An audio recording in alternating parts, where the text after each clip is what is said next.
Hi there, my name is Raquel Villavicencio. I'm one of the endocrinologists at Community, and I'm making this video for any of my current or future patients who are diabetics who want to learn a little bit more about their condition and hopefully improve their health.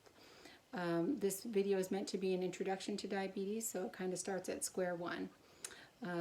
If you've recently been diagnosed with diabetes, you would have met one of four criteria. You could have had a fasting blood sugar of 126 or more. You could have had a 2-hour glucose of 200 or more after a 2-hour glucose tolerance test. Or you could have had a random blood sugar, meaning a blood sugar taken at any time of day under any circumstance of 200 or more, along with symptoms of diabetes, which would include feeling really thirsty, having to urinate a lot during the day, or waking up in the middle of the night to pee, or feeling really hungry. Or lastly, you could have had an A1C of 6.5% or higher. So these criteria are used to diagnose diabetes of any type, be it type 1, type 2, or any of the other subtypes of diabetes. But the pathophysiology of type 1 and type 2 diabetes are a little bit different, and a lot of my patients ask me, am I type 1 or type 2? And it's important because we do treat them a little bit differently. But type 1 diabetes is when you have antibodies that are directed against the cells in the pancreas that produce insulin. And so over time, it causes an inability of the pancreas to produce sufficient amount of insulin to bring the blood sugars into normal range. In type 2 diabetes, it starts out as a problem of insulin resistance, where your tissues need more insulin than usual to bring the blood sugars into a normal range. Now, with type 2, initially the insulin levels are quite high, and the body is able to sustain normal blood sugars, but eventually the pancreas kind of can't keep up and kind of burns out, and so that's when you'll see the blood sugars start to rise and getting above normal. So, why do we worry about diabetes so much, and kind of what's the big deal about all of this? What we worry about the most as your physician is end organ dysfunction caused by high blood sugars over time. And what I'm talking about with that particularly is that if sugars are sustained higher than normal for a longer period of time, then you can have damage to, for example, the kidneys, leading to chronic kidney disease and dialysis, damage to the eyes or the back of the eye, the part called the retina, which can cause problems with your vision and ultimately, in worst cases, blindness. Neuropathy, which causes a sensation of numbness or tingling in your fingers or toes to start with, or gastroparesis, which is slowing of the emptying of your stomach, the contents of your stomach when you eat. And then last and most important, because it's the number one threat to the lives of diabetics, is atherosclerosis and heart disease or stroke.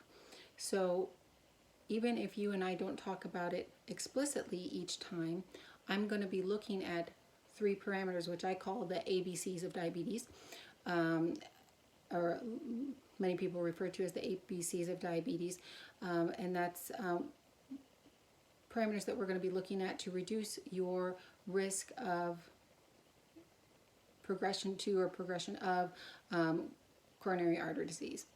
A being your A1C, and we're going to target an A1C of usually around 7% or lower, but we'll talk a little bit more about that in a minute.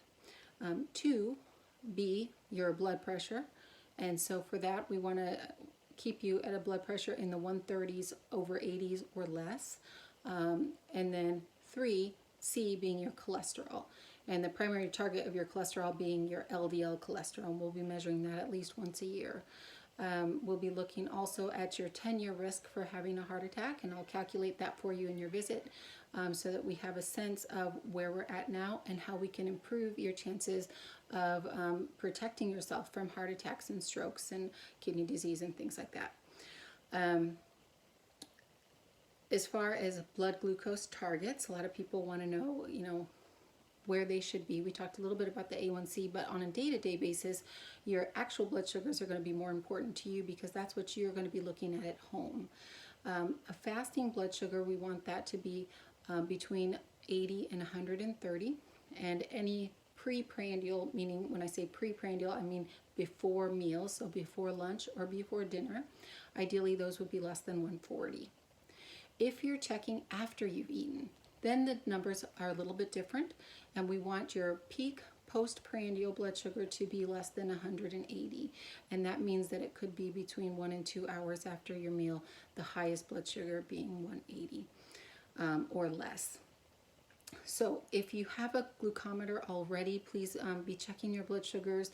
You know, if you can check at least once a day, if you're not on any therapy, and bring those blood sugars to your visit with me along with your glucometer, because I do look at those every single time, and then mark down if it's a fasting blood sugar before lunch, before dinner, or at bedtime, or if you happen to check it, you know, after a meal, how long after a meal, because those are very useful in kind of figuring out what your particular blood sugar trends are, and ways that we can help you get those under better control. As far as therapy, the mainstay of treatment, cornerstone of treatment, by far and away, definitely is lifestyle. This is a good thing because it's, you know, gives, I think, a lot of power to the patient, power to you. Lifestyle, you know, really does make a difference. Weight loss, if you need to lose weight. And the good thing is that, you know, sometimes people think, well, I need to get down to ideal body weight, or I need to lose so much weight, I can't do it, why should I try? But really, even 5% weight loss, if you're above, your ideal weight, will really make a difference and can lower your A1C as much as 1 to 2%. So, you know, even a little bit goes a long way when it comes to weight loss. And the best way to lose weight, or the most efficacious way to lose weight, is going to be through diet, and creating a calorie restriction. For most women, that's going to be a diet of approximately a max of 1,200 to 1,500 calories per day. And for men, usually it's going to amount to about 1,500 to 1,800 calories per day in order to produce some weight loss. A lot of my patients ask me about carbohydrates, and I think that this is really important for you to just kind of be cognizant of carbohydrates, because they are the macronutrient that's really going to increase your blood sugars the most, and they have the most impact on how your blood sugars run after you eat. And so carbohydrates are going to be foods that are like breads and pastas, dairies, like because of the lactose in the milk. So, you know, milk, ice cream, that kind of thing. Fruits and starchy vegetables. So any foods in those 4 categories are going to be considered carbohydrates, or they're going to contain carbohydrates. So I'd like you to try to start looking at labels if you're not already. You'll get one of these. This is my handout on carbohydrate counting, and what you'll want to do is take a look at the serving size and the total carbohydrates on the foods that you're eating, just to kind of get a sense of how much carbohydrates you're eating. And so, for example, this label is a label for milk, and it says total carbohydrates 12 grams. The serving size is 1 cup.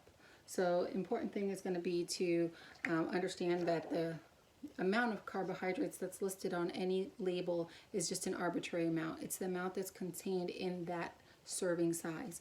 But maybe you don't drink 1 cup of milk, maybe you drink 2. And then you would have had 24 grams of carbs instead of 12. Or maybe you only had half a cup, and so then you would have had only 6 grams of carbs instead of 12. So you just need to make sure that you're paying attention to the serving size and multiplying how much you had by the total carbs there.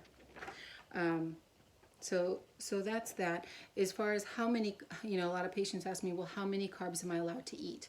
There's no specific diet that's recommended for patients who have diabetes. If you want to do low carb, that's okay.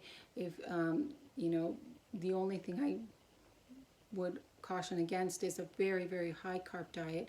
We kind of like you to do moderate carbs, or maybe a little less if you choose to.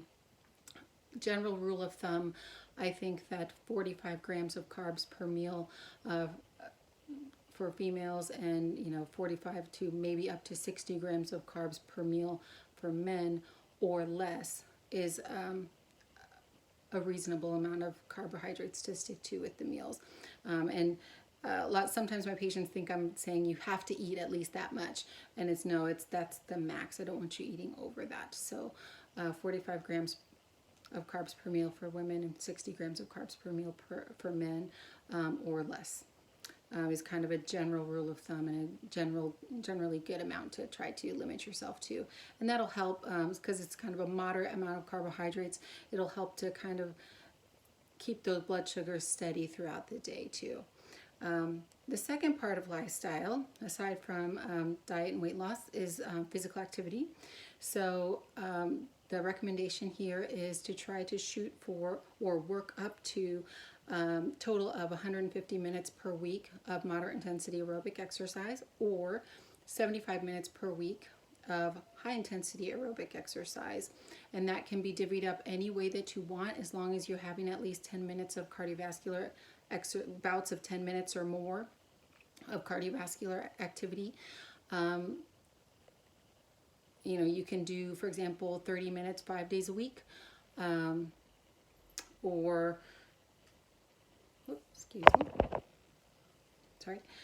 30 minutes 5 days a week, or any way you'd like to slice and dice it. The only thing I would caution against is having any longer than 2 consecutive days without exercise. And then also adding on to that, 2 to 3 days per week of resistance training really helps too. Now, not everybody is ready to start with that amount of exercise. If you're somebody who hasn't exercised in a long time, please do not start up with that amount. Just start with walking 10 minutes a day, and listen to your body.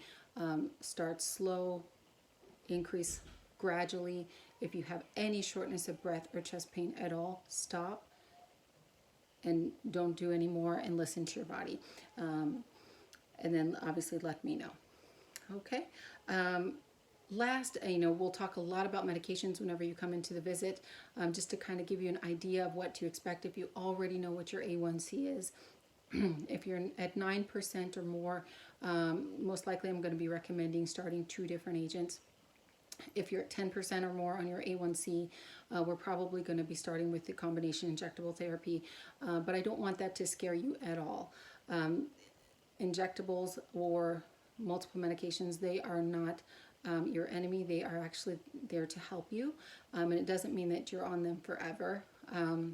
Sometimes we just need to do a little bit more to begin with to get your blood sugars under good control, and as you keep up with lifestyle and things like that, then and the blood sugars come down, then we're able to kind of back off a little bit.